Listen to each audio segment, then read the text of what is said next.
Welcome to study with Chitralekha. Dear friends, जैसा कि आप लोग देख सकते हो आज की क्लास में हम लोग यूपीपी के लिए प्रैक्टिस सेट नंबर 6 करने वाले हैं। देखिए, एग्जाम कैंसिल हो चुका है और विद इन 6 मंथ आप लोगों का एग्जाम होगा। ये भी वक्तव्य जारी कर दिया गया है सरकार की तरफ से।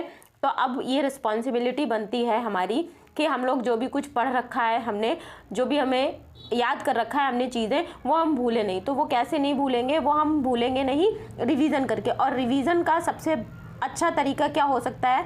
तो रिवीजन का सबसे अच्छा तरीका हो सकता है प्रैक्टिस सेट। ठीक है, तो आप लोगों के लिए डेली एक प्रैक्टिस सेट मैं लाती हूँ। आज प्रैक्टिस सेट नंबर 6 है। इसको मैंने री एग्ज़ाम नाम दिया है क्योंकि पुराना वाला एग्ज़ाम तो कैंसिल ही हो चुका है, तो आप सभी को अभी दोबारा से पेपर देना होगा। ठीक है, तो आज की क्लास को हम लोग शुरू करते हैं। क्लास को शुरू करने से पहले अगर आप लोग चैनल पर पहली बार आए हो, मेरे चैनल पर पहली बार वीडियो देख रहे हो, तो चैनल को सब्सक्राइब कर लीजिएगा। और वीडियो पसंद आएगा तो वीडियो को लाइक ज़रूर करिएगा और कमेंट सेक्शन में बताइएगा कि आप लोगों को क्लास कैसी लगती है। आप लोग अपने सजेशन मुझे दीजिए जिससे कि आप लोगों की नीड के अनुसार मैं क्लास को डिज़ाइन कर सकूं। अगर इसमें कुछ चीज़ें बढ़ानी है या कुछ कम करना है तो उस हिसाब से मैं अपनी क्लास को डिज़ाइन करूंगी। तो कमेंट सेक्शन में अपनी राय मुझे ज़रूर दीजिएगा और अपने दोस्तों के साथ भी वीडियो शेयर करिएगा जिससे कि वो लोग भी अपनी क्लास को, अपने स्टडी मटेरियल को रिवाइज कर सकें। ठीक है, तो चलिए आज की क्लास को शुरू करते हैं और देखते हैं पहला क्वेश्चन। तो आज का पहला क्वेश्चन है, आहार श्रृंखला में शाकाहारी कौन होते हैं? तो देखिए, शाकाहारी वे होते हैं जो उत्पादन करता होते हैं। उत्पादन कौन करता है? हरित पादप होते हैं। ठीक है, हरित पादप का सीधा जो भक्षण करते हैं वो होते हैं शाकाहारी। तो जो प्राथमिक उपभोक्ता है, ठीक है, वे हो जाएंगे, यहाँ पर कौन हो जाएंगे? शाकाहारी। ठीक है, तो ऑप्शन नंबर 2 करेक्ट ऑप्शन हो जाएगा। देखिए कि आहार श्रृंखला भी मैंने आप लोगों के लिए बनाई है। तो इसमें बताया है कि घास ये है उत्पादक हो गया, टिड्डा हो गया प्राथमिक उपभोक्ता, उसके बाद मेंढक आएगा, फिर सांप आएगा। ठीक है, यहाँ पे एक ये एरो बीच में फिर आएगा, एक मिसिंग है। ठीक है, चलिए, और जैसा कि हमने बताया प्राथमिक उपभोक्ता कौन हो जाएगा? टिड्डा हो जाएगा इस आहार श्रृंखला में, मेंढक द्वितीयक हो जाएगा और सांप तृतीयक उपभोक्ता हो जाएगा। ठीक है, ये सारी चीजें याद रखिएगा, आगे बढ़ेंगे। नेक्स्ट क्वेश्चन कह रहा है, थांग ता एक मार्शल आर्ट के रूप में भारत के किस राज्य से जुड़ा हुआ है? तो थांग ता जो है ये मार्शल आर्ट है, कहाँ की है? मणिपुर की है। मणिपुर की राजधानी क्या हो जाती है? मणिपुर की राजधानी इम्फॉल हो जाती है। राज्यपाल कौन हो जाते हैं? अनुसुईया उइके हो जाते हैं। और मुख्यमंत्री कौन हो जाते हैं? एन बीरेन सिंह हो जाते हैं। ठीक है, केबुल लामजाओ आपको कहाँ पर मिलेगा? काबुल लामजाओ या केबुल लामजाओ, ये मिलेगा आपको मणिपुर में। ठीक है, ये क्या है? केबुल लामजाओ एक राष्ट्रीय उद्यान है। ठीक है, याद रखिएगा। अगला है, ये एक तैरता हुआ पार्क है जो कि नॉर्थ ईस्ट में स्थित है। लोकटक झील के अंदर जो फंगस काई टाइप की, मान लीजिए ये झील है और यहाँ पे ऐसे ये फंगस टाइप का लगा हुआ है। ठीक है, इसी को तैरता हुआ उद्यान कहा जाता है। तो ये लोकटक झील का भाग है, ये भी याद रखिएगा। अगले क्वेश्चन पर आते हैं, भारत के संविधान में 9वीं अनुसूची किस संशोधन के द्वारा जोड़ी गई? तो याद रखिएगा, पहला संविधान संशोधन जब किया गया था तो 9वीं अनुसूची जोड़ी गई थी। इनिशियली जब हमारा संविधान 26 जनवरी 1950 को लागू हुआ था तब इसमें कितनी अनुसूचियां थी? 8 अनुसूचियां थी। ठीक है, ये बात भी आप लोग याद रखिएगा। चलिए नेक्स्ट क्वेश्चन पर आएंगे, हरित क्रांति का अर्थ क्या है? तो हरित क्रांति का अर्थ हो जाता है कृषि की आधुनिक तकनीकों का उपयोग करके फसल को बढ़ावा देना। ठीक है, तो ऑप्शन नंबर 4 करेक्ट ऑप्शन हो जाएगा, कृषि की आधुनिक विधियों का उपयोग करके प्रति एकड़ फसल की उपज को बढ़ाना। ठीक है, ऑप्शन नंबर 4 करेक्ट ऑप्शन हो जाएगा। अच्छा, अब यहाँ पर हरित क्रांति का जनक कौन कहा जाता है? अगर अंतरराष्ट्रीय रूप से बात करें तो नॉर्मन बोरलॉग हो जाएगा। ठीक है, नॉर्मन बोरलॉग जो है हरित क्रांति के जनक थे। और अगर भारत की बात करें तो भारत में हरित क्रांति के जनक कौन थे, ये आप लोग मुझे कमेंट सेक्शन में बताना, क्योंकि हम लोग इसको पढ़ भी चुके हैं और उनका भी हाल ही में निधन भी हुआ था, इसलिए ये चीज़ इंपॉर्टेंट है। चलिए नेक्स्ट क्वेश्चन पर आएंगे, यूएसबी पेन ड्राइव किस प्रकार का स्टोरेज डिवाइस है? तो देखिए, पेन ड्राइव हम सभी यूज़ करते हैं, इसको यूएसबी बोलते हैं। तो पेन ड्राइव जो है सेकेंडरी या द्वितीयक प्रकार का स्टोरेज डिवाइस है। ऑप्शन नंबर 2 करेक्ट ऑप्शन हो जाएगा। इसके बारे में कुछ चीज़ें देख लेते हैं। यूएसबी पेन ड्राइव एक द्वितीयक प्रकार का स्टोरेज डिवाइस है। यूएसबी का पूरा नाम भी देख लीजिए, यूनिवर्सल सीरियल बस ये होता है। ये एक प्लग एंड प्ले इंटरफेस है, मतलब ये देखिए कुछ इस तरीके से आपकी यूएसबी होती है या पेन ड्राइव होती है, कुछ इस तरीके से आप इसको लगाते हैं। ठीक है, लैपटॉप में या यूपीएस में लगाते हैं और इसको लगाते ही ये इंस्टॉल हो जाती है सिस्टम में और आप इसको यूज़ करने लगते हैं। ठीक है, चलिए आगे बढ़ेंगे। अब हम आपको यूएसबी के बारे में और चीज़ें देखनी है अगर, तो वीडियो को पॉज करके आप लोग ये सब पढ़ सकते हो, ये मैंने यहाँ पर दे रखा है। ठीक है, चलिए नेक्स्ट क्वेश्चन को देखेंगे। राष्ट्रीय सुरक्षा परिषद एनएससी का मुख्यालय कहाँ पर है? तो एनएससी का मुख्यालय आपका मुंबई में हो जाएगी, जो कि महाराष्ट्र की राजधानी है। ठीक है, हंगरी की राजधानी क्या है? तो हंगरी की जो राजधानी है बुडापेस्ट है। ऑप्शन नंबर 2 करेक्ट ऑप्शन हो जाएगा। और अगर बात करूँ हंगरी की मुद्रा की, तो हंगरी की जो मुद्रा है वो फोर्टिंग हो जाएगी, फोरेंट हो जाती है, और आधिकारिक भाषा कौन हो जाती है? हंगेरियन हो जाती है। यहाँ पे हंगरी लिखा है, इसे हंगेरियन कर लीजिएगा, हंगेरियन। ठीक है, हंगेरियन भाषा होती है। और लिस्बन यहाँ पर ऑप्शन में था, तो लिस्बन जो है पुर्तगाल की राजधानी है। बेल्जियम की राजधानी आपकी ब्रुसेल्स हो जाती है, और फिनलैंड की राजधानी क्या हो जाती है? हेलेंस्की हो जाती है। ठीक है, चलिए नेक्स्ट क्वेश्चन पर आएंगे। अच्छा, मैं आप लोगों को एक चीज़ बता दूं, हो सकता है क्लास आप लोगों को थोड़ी लंबी लगने लगे क्वेश्चंस के हिसाब से, लेकिन अगर मान लीजिए क्वेश्चन में 4 ऑप्शन है, तो उन 4 ऑप्शंस के मैं चारों एस्पेक्ट आप लोगों को बताने का प्रयास करती हूँ, जिससे कि केवल एक क्वेश्चन ना तैयार हो, उसके साथ साथ जुड़ी हुई और चीज़ें भी जो भी हैं वो तैयार हो जाएं, तो ज़्यादा से ज़्यादा सिलेबस कवर होना चाहिए। इसलिए आप लोगों को क्लास में बिल्कुल पेशेंस के साथ पढ़ना है, और मन लगाकर पढ़ना है, ध्यान लगाकर पढ़ना है, और मेरे साथ अंत तक बने रहना है। ठीक है, चलिए अगला क्वेश्चन देखेंगे। नल्ला मलाई की पहाड़ियाँ जो हैं किस राज्य में हैं? तो नल्ला मलाई की पहाड़ियाँ कहाँ पर पड़ती हैं? ये मिलेंगी आपको आंध्र प्रदेश में। ठीक है, आंध्र प्रदेश की राजधानी क्या हो जाएगी? अमरावती हो जाएगी। चलिए अगले क्वेश्चन पर आते हैं। इससे कुछ चीज़ें भी जुड़ी हुई यहाँ पर फैक्ट मैंने देने का प्रयास किया है। देखिएगा, नल्ला मलाई की जो श्रृंखला है पूर्वी आंध्र प्रदेश राज्य में दक्षिण भारत में पूर्वी घाट के समांतर पहाड़ियों की घाटियों की एक श्रृंखला है। अब देखिए, पूर्वी घाट और पश्चिमी घाट में बिल्कुल भी कंफ्यूज नहीं होना है। इसको क्या कहते हैं? ये पश्चिमी घाट है, ये पूर्वी घाट है। ठीक है, पूर्वी घाट है, और आंध्र प्रदेश इस जगह पे ऐसे पड़ता है, तो ये जो श्रृंखला है पूर्वी घाट के समांतर ऐसे इस जगह पर पड़ती है। ठीक है, कृष्णा नदी के दक्षिण में स्थित है कौन? नल्ला मलाई की पहाड़ियाँ, और ये जो पहाड़ियाँ हैं उत्तर से दक्षिण की ओर चलती हैं, मतलब ऊपर से शुरू होती हैं, नीचे की तरफ खत्म होती हैं। कार्डमामम पहाड़ियों के साथ ये मिलती हैं जाकर की, जो कि बंगाल की खाड़ी के कोरोमंडल तट के समांतर है। ठीक है, इस वाले तट को क्या कहते हैं? कोरोमंडल कहते हैं, और इसको मालाबार कहते हैं। ठीक है, ये बात भी ध्यान रखिएगा। अगला आता है लंबाई। तो इनकी लंबाई कितनी है? 430 किलोमीटर है। ठीक है, और अगर चौड़ाई पूछी जाए तो चौड़ाई कितनी हो जाती है? 31 किलोमीटर हो जाती है। और जो नल्ला मलाई की पहाड़ियाँ हैं इनकी औसत ऊंचाई कितनी हो जाती है? औसत ऊंचाई हो जाएगी 900 से 1100 मीटर हो जाएगी। ठीक है, चलिए और बाकी की चीज़ें अगर आप लोग देखना चाहते हो तो वीडियो को पॉज करके देखिएगा। अगले क्वेश्चन पर आएंगे हम। सर्वोच्च न्यायालय के न्यायाधीश के रूप में नियुक्त व्यक्ति को अपना पद धारण करने से पूर्व द्वारा शपथ या प्रतिज्ञा करनी होती है। क्वेश्चन में हमें बताना है कि संयुक्त रूप से या सर्वोच्च न्यायालय के न्यायाधीश के रूप में जो व्यक्ति नियुक्त होता है उसको शपथ या प्रतिज्ञान कौन करवाता है? शपथ और प्रतिज्ञान एक ही बात होती है, इसको बिल्कुल भी कंफ्यूज नहीं होइएगा। तो कहा जा रहा है क्वेश्चन में कि सर्वोच्च न्यायालय के न्यायाधीश को शपथ कौन दिलाता है? ठीक है, तो इनको शपथ दिलाते हैं राष्ट्रपति या उनके द्वारा नियुक्त कोई व्यक्ति। यदि राष्ट्रपति उपस्थित नहीं होते हैं तो उनके द्वारा नियुक्त कोई व्यक्ति शपथ दिलाता है। किसको? सर्वोच्च न्यायालय के न्यायाधीश को। ठीक है, ध्यान रखिएगा। नेक्स्ट क्वेश्चन पर आएंगे। इटाई रोग किसके कारण होता है? तो देखिए, इटाई रोग जो है कैडमियम के कारण होता है। ऑप्शन नंबर 2 करेक्ट ऑप्शन हो जाएगा। और सबसे पहले ये रोग कहाँ पर देखा गया था?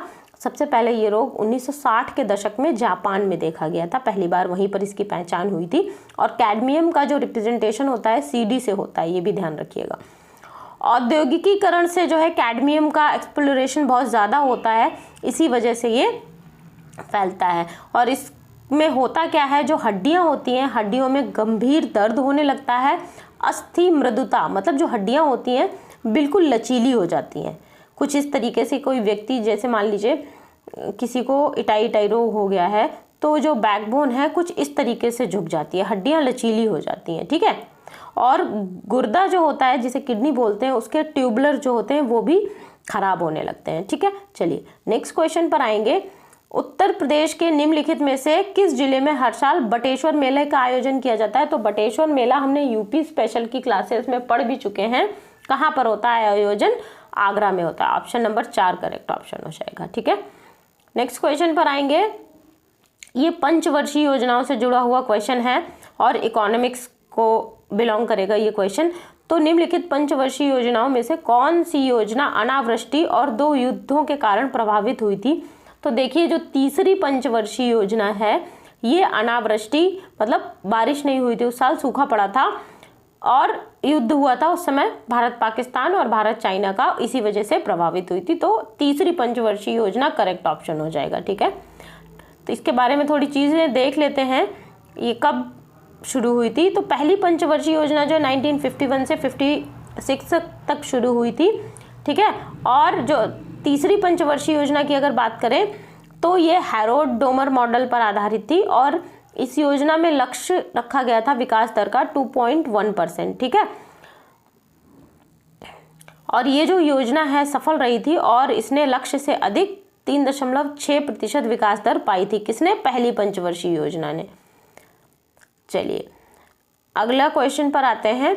उत्तर प्रदेश का राज्य वृक्ष कौन सा है? तो उत्तर प्रदेश का राज्य वृक्ष अशोक का पेड़ होता है। यूपी स्पेशल की सारी क्लासेस अगर आप लोगों ने नहीं देखी है तो फर्स्ट क्लास आप लोग देख सकते हो, उसमें हमने यूपी स्पेशल की जो क्लास की है उसमें हमने यूपी के स्टैटिक फीचर्स को देखा है, यूपी का हमने देशांतरी विस्तार देखा है, फिजिकल फीचर्स देखे हैं, सारी चीज़ें और शासन और प्रशासनिक चीज़ें भी कवर करी हैं। तो ये सारी चीज़ें आपको वहाँ मिल जाएंगी। अगर नहीं देखा है तो एक बार फिर मौका है, उसको देख लीजिएगा, लिंक आपको डिस्क्रिप्शन बॉक्स में मिल जाएगा। ठीक है, तो राज्य वृक्ष उत्तर प्रदेश का कौन सा है? अशोक है।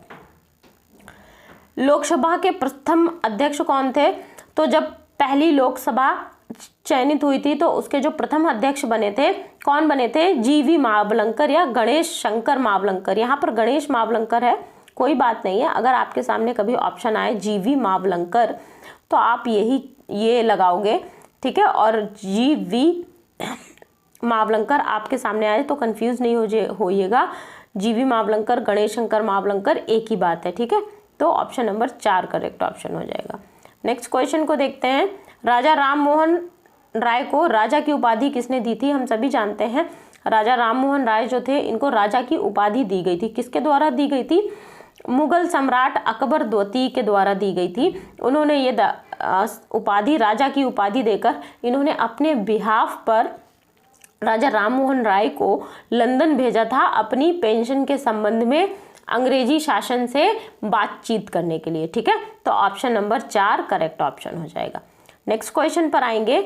अब ये सारी चीज़ें जो मैंने अभी आपको बताई हैं ये यहाँ पर नोट हैं, आप इसको डिस्क्रिप्टिव वे में पढ़ सकते हो। ठीक है, वीडियो को पॉज कर लीजिएगा, इसको पढ़ लीजिएगा। नेक्स्ट क्वेश्चन को देखेंगे। भारत में उत्तर प्रदेश का क्षेत्रफल के आधार पर कौन सा स्थान है? तो उत्तर प्रदेश का क्षेत्रफल के आधार पर चौथा स्थान हो जाएगा। ऑप्शन नंबर 3 करेक्ट ऑप्शन हो जाएगा। पहले नंबर पर कौन आता है? देखिए, पहले नंबर पर आपका राजस्थान आता है। ठीक है, दूसरे नंबर पर एमपी है, तीसरे नंबर पर महाराष्ट्र और चौथे नंबर पर कौन है? हमारा अपना उत्तम प्रदेश यानी कि उत्तर प्रदेश है। और उत्तर प्रदेश का जो क्षेत्रफल है वो कितना हो जाएगा? 2,40,998 वर्ग किलोमीटर हो जाता है। ठीक है, चीज़ें याद रखिएगा। नेक्स्ट क्वेश्चन पर चलते हैं।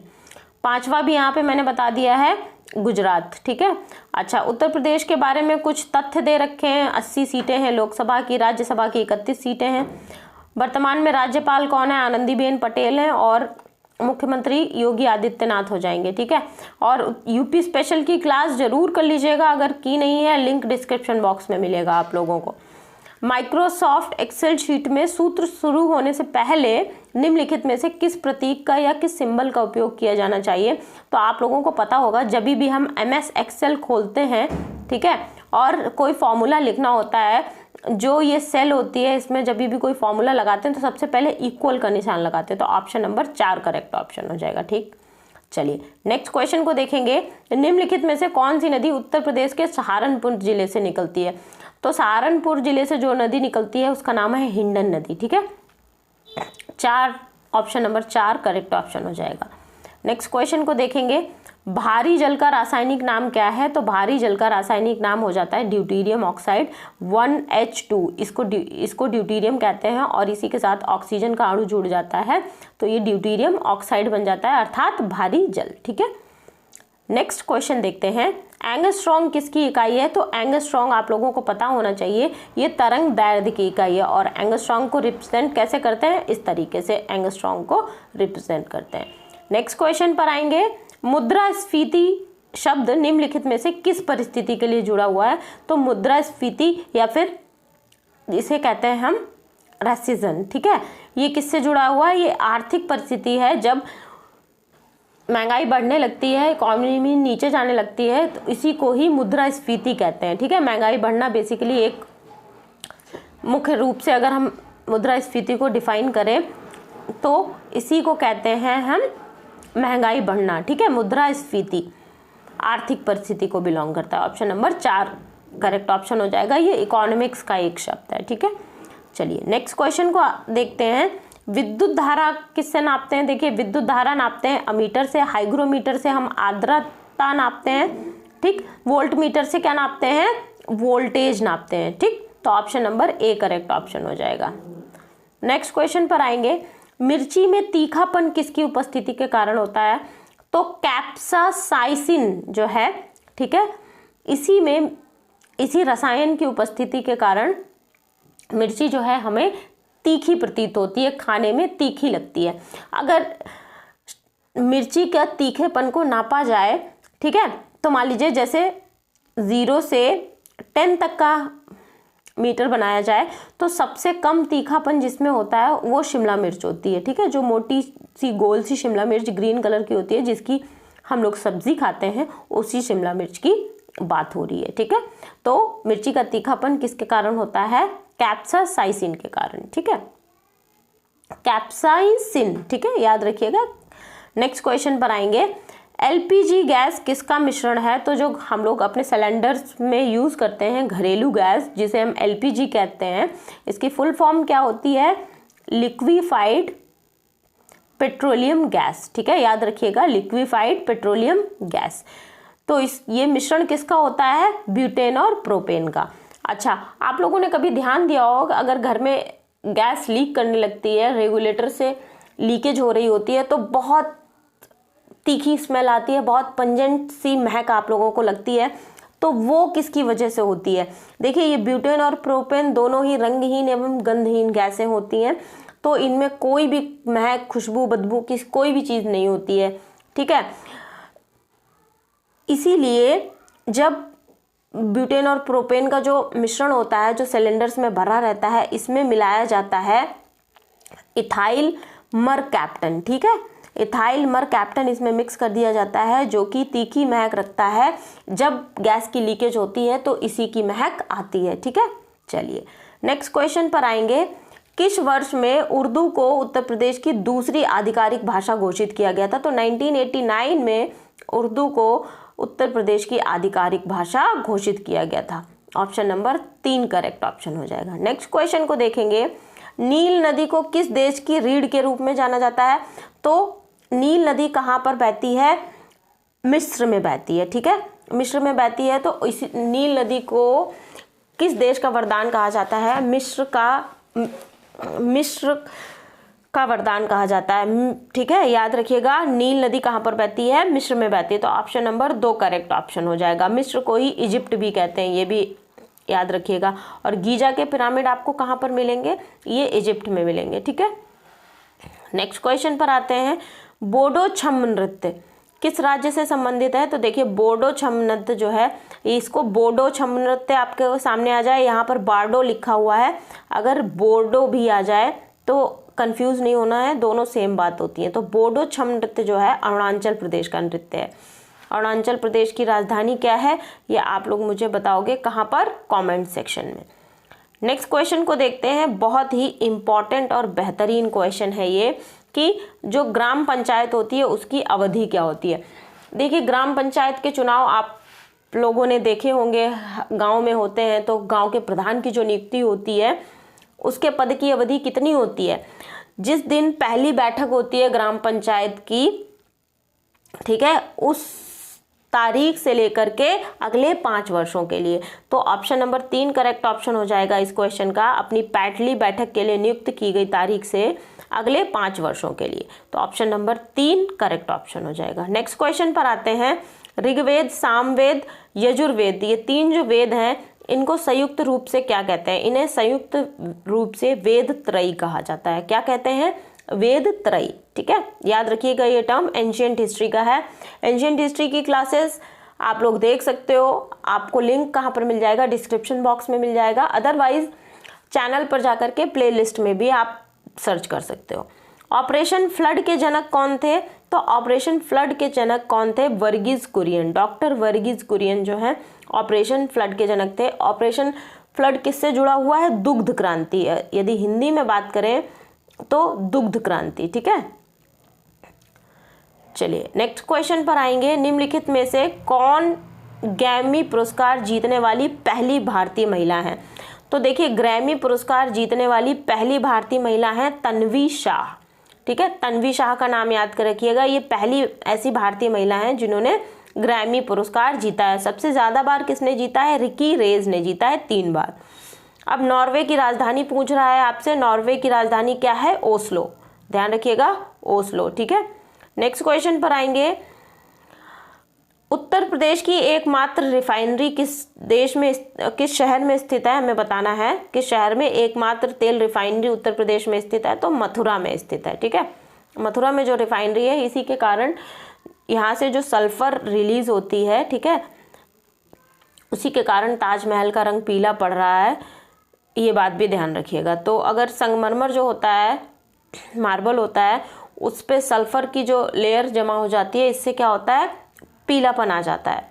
नेक्स्ट क्वेश्चन पर आएंगे। भारत के संविधान के निम्नलिखित अनुच्छेदों में से किसको डॉक्टर भीमराव अंबेडकर ने संविधान की आत्मा कहा है? बहुत ही बढ़िया और इम्पॉर्टेंट क्वेश्चन, इस पर टिक कर लीजिएगा। तो डॉक्टर BR अम्बेडकर ने अनुच्छेद 32 को, जिसे कहते हैं हम संवैधानिक उपचारों का अधिकार, ठीक है, संवैधानिक उपचारों का अधिकार को क्या कहा है? संविधान की आत्मा कहा है। ठीक है, अनुच्छेद 32 के अंतर्गत ही जब किसी व्यक्ति के फंडामेंटल राइट्स का, मूल अधिकारों का हनन हो रहा होता है तो सुप्रीम कोर्ट 5 प्रकार के रिट्स जारी करता है। आपको पॉलिटी की क्लास में अनुच्छेद 32 और फंडामेंटल राइट्स के बारे में डिस्क्रिप्टिव क्लास मिल जाएगी। आप लोग चाहें तो समय निकाल कर देख सकते हैं, पॉलिटी की प्लेलिस्ट में आपको ये क्लास मिलेगी। ठीक है, चलिए नेक्स्ट क्वेश्चन पर आते हैं। ऑस्कर जीतने वाले पहले भारतीय कौन थे? तो ऑस्कर जीतने वाले पहले भारतीय थे Bhanu Athaiya. Bhanu Athaiya option number 3 correct option हो जाएगा। नेक्स्ट क्वेश्चन को देखेंगे। स्वतंत्रता सेनानी मंगल पांडे किस जिले से संबंधित हैं? तो ये बलिया से जुड़े हुए थे मंगल पांडे। 1857 की क्रांति का आगाज किसने किया था? मंगल पांडे ने किया था। 1857 की क्रांति का एक डिस्क्रिप्टिव वीडियो है जो कि आप लोग देख सकते हो। लिंक कहाँ पर मिलेगा? डिस्क्रिप्शन बॉक्स में। ठीक है, यहाँ से क्वेश्चन भी पूछे जाते हैं। यूपी स्पेशल की क्लास में भी यूपी स्पेशल 1857 की क्रांति भी आप लोग देख सकते हो। नेक्स्ट क्वेश्चन पर आते हैं। MRI की फुल फॉर्म पूछी गई है। तो मैग्नेटिक रेजोनेंस इमेजिंग जो होती है, ये MRI की फुल फॉर्म होती है। ऑप्शन नंबर 2 करेक्ट ऑप्शन हो जाएगा। नेक्स्ट क्वेश्चन को देखेंगे। नदियों के मेल के कारण प्रयागराज को संगम भी कहा जाता है।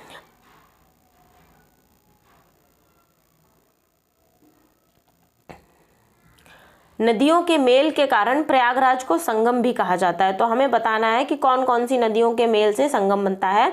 तो गंगा, यमुना और सरस्वती। सरस्वती बह नहीं रही है, पौराणिक रूप से कहा जाता है। तो ऑप्शन नंबर 4 करेक्ट ऑप्शन हो जाएगा। संगम किसको कहा जाता है? गंगा, यमुना और सरस्वती जहाँ पर मिलती है उस स्थान को संगम कहा जाता है, जो कि प्रयागराज में है। ठीक है, ये हो गए आपके क्वेश्चन। अब आते हैं नेक्स्ट क्वेश्चन पर। UPI एक ऐसी प्रणाली है जो एक ही मोबाइल एप्लीकेशन में कई बैंक खातों को शक्ति प्रदान करती है, जिससे कि वे लेन देन कर सकें, ट्रांसफर कर सकें। ठीक है, तो UPI का फुल फॉर्म बताना है हमें। UPI की फुल फॉर्म क्या आती है? तो UPI की फुल फॉर्म जो होती है यूनिफाइड पेमेंट इंटरफेस। ठीक है, यूनिफाइड पेमेंट इंटरफेस। और जो हमारा भीम UPI है, अभी हाल ही में इसको मॉरिशस में जो है चालू किया गया है, लागू किया गया है यूनिफाइड पेमेंट सिस्टम, वहाँ पर भी इससे पेमेंट हो पाएगा। ठीक है, नेक्स्ट क्वेश्चन को देखते हैं। निम्नलिखित में से किस राज्य या केंद्र शासित प्रदेश में नंदा देवी राष्ट्रीय उद्यान स्थित है? तो देखिए, नंदा देवी राष्ट्रीय उद्यान और फूलों की घाटी आपको कहाँ पर मिलेगा? उत्तराखंड में मिलेगा। ऑप्शन नंबर 3 करेक्ट ऑप्शन हो जाएगा। उत्तराखंड की राजधानी क्या हो जाती है? उत्तराखंड की राजधानी हो जाती है देहरादून। ठीक है, तो इस तरीके से हमारा प्रैक्टिस सेट के आज ही हमने 40 क्वेश्चन कंप्लीट किए हैं। ठीक है, 40 क्वेश्चन कंप्लीट किए हैं। आई होप ये क्लास आप लोगों को पसंद भी आई होगी और अच्छे तरीके से समझ भी आई होगी। अगर कोई डाउट होता है तो आप लोग मुझसे कमेंट सेक्शन में पूछ सकते हो, और क्लास कैसी लगी ये आप लोग मुझे कमेंट सेक्शन में ज़रूर बताइएगा। वीडियो पसंद आया तो लाइक कर दीजिएगा, चैनल पर पहली बार आए हैं तो चैनल को सब्सक्राइब कर लीजिएगा, और अपने दोस्तों के साथ, अपने स्टडी ग्रुप में, अपने पेयर ग्रुप में वीडियो को शेयर भी कर दीजिएगा। ठीक है, मिलते हैं हम लोग अगली क्लास में, मिलेंगे एक नए टेस्ट पेपर के साथ। डेली बेसिस पे मैं आप लोगों को एक यूपीपी री एग्ज़ाम के लिए टेस्ट पेपर प्रोवाइड कराऊंगी, तो डेली बेसिस पर आप लोगों को क्लास देखनी है, जिससे कि आपका अच्छे से अच्छा रिवीजन हो। और मैं ट्राई करूंगी कि अब करंट अफेयर्स के क्वेश्चंस भी मैं इसमें ऐड करूं, जिससे कि करंट अफेयर भी आपका रिवाइज हो। ठीक है, पढ़ते रहिए, खुश रहिए और अपने गोल पर फोकस करिए। मिलते हैं अगली क्लास में। Thank you everyone.